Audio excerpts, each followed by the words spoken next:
Hello class, we're going to start chapter 42. This is part 1, and in part 1 we're going to take a look at the SEC in a real general way, and I'll introduce you to the Securities Act of 1933.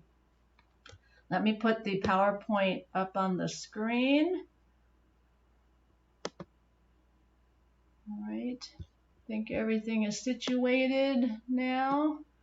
So, chapter 42, we're going to take a brief look at securities law.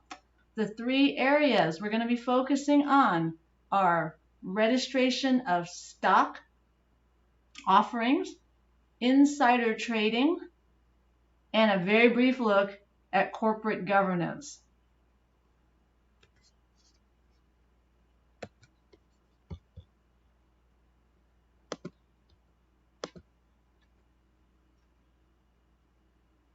Sorry, class, I have a new setup here, so it takes me a little while. But anyway, the SEC, this is the federal agency that has been tasked with oversight of the stock market, including stock offerings and trading. It was established under Franklin Roosevelt's New Deal administration following the crash of 1929 and the ensuing Great Depression.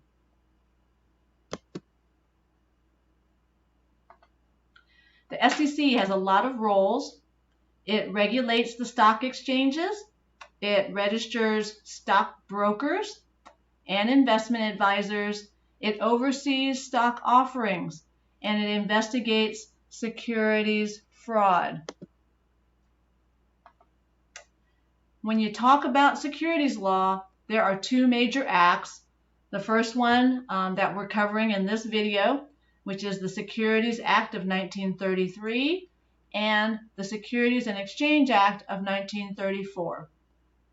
Starting with the Securities Act of 1933, we have to define what a security is.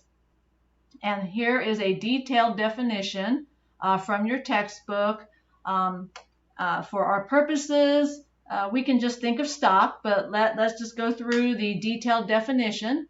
All right, so a security is any note, stock, treasury stock, bond, debenture, option, or in general, any interest or instrument commonly known as a security, or warrant or right to subscribe to or purchase any of the foregoing, any of the preceding.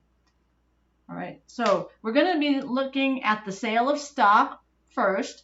And when stock is offered to investors, generally the securities or the stock has to be registered with the SEC.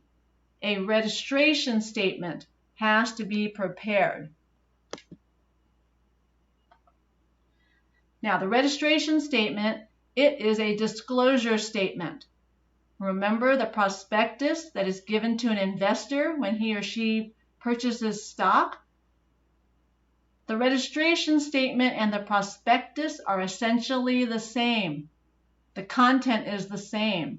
It's just a matter of who the audience is for the document. All right. So remember prospectus?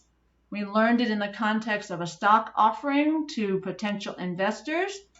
Registration statement is the document that is filed with the SEC. So what does the registration statement contain? It has a description of the offered securities and how the funds raised will be used. It reports on the issuer corporation. What is its business?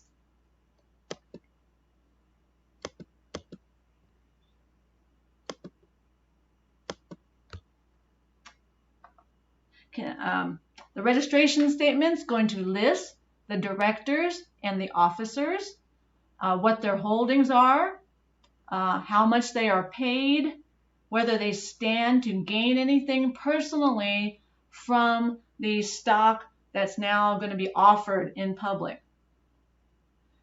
The registration statement will identify and explain any pending lawsuits and include a financial statement. You can probably imagine the amount of work that lawyers and accountants do to prepare a registration statement. Suffice it to say that the professionals bill a lot of time for the preparation of a registration statement.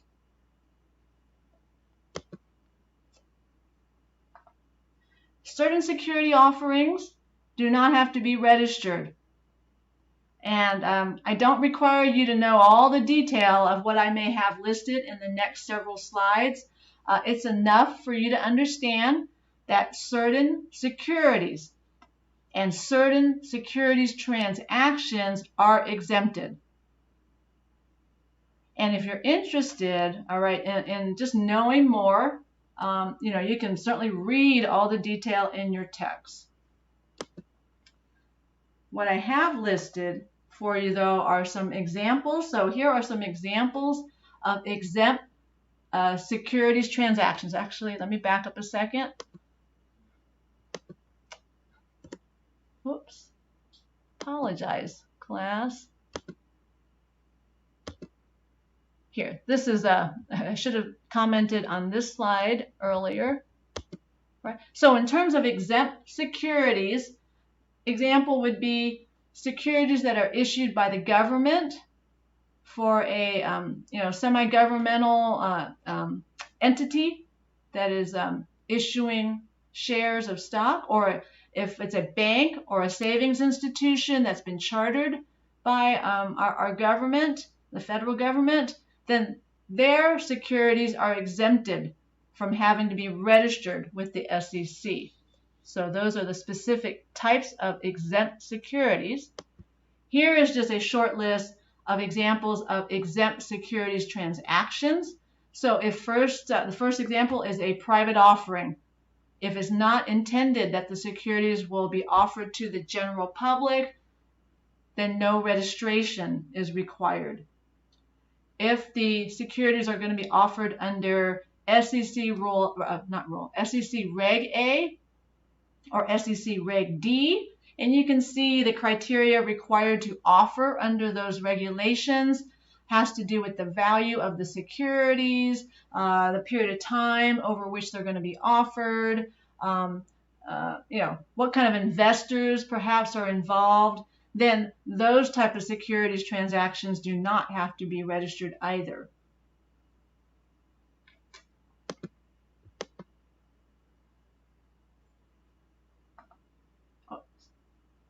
Lastly, want to just mention that, I'm sorry class, I'm having a little trouble putting my notes in the right place, but the last thing, as I was saying, the last thing to just note here are that sometimes there are problems in the registration statement, and the problems may result in lawsuits. So, for example, a corporation may make a misrepresentation or leave something out in their registration statement. It's possible to raise a defense to those type of claims, but you've learned that litigation is costly and it's stressful, and it's really safer. This is what your lawyer will tell you. It's safer and cheaper to avoid the mistake. Be careful about what is represented in the registration statement. So on this slide, I've just outlined a bit what are some of these problems. So I've already talked about misrepresentation, omissions. Let's just take a brief moment, look at this defenses.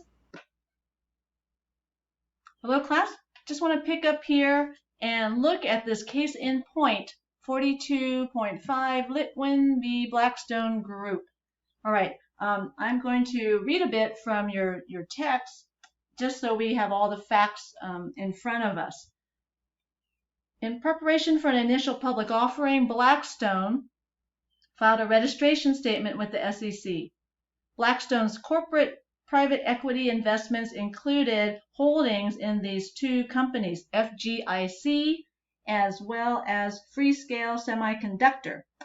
So before making the IPO, the customers of the two holdings, the FGIC and the Freescale Semiconductor, they showed a lot of losses. And these losses were not being reflected in the registration statement of Blackstone.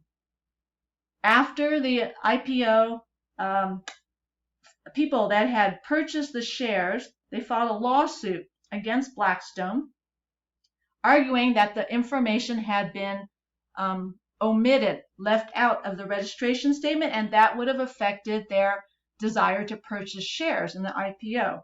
All right.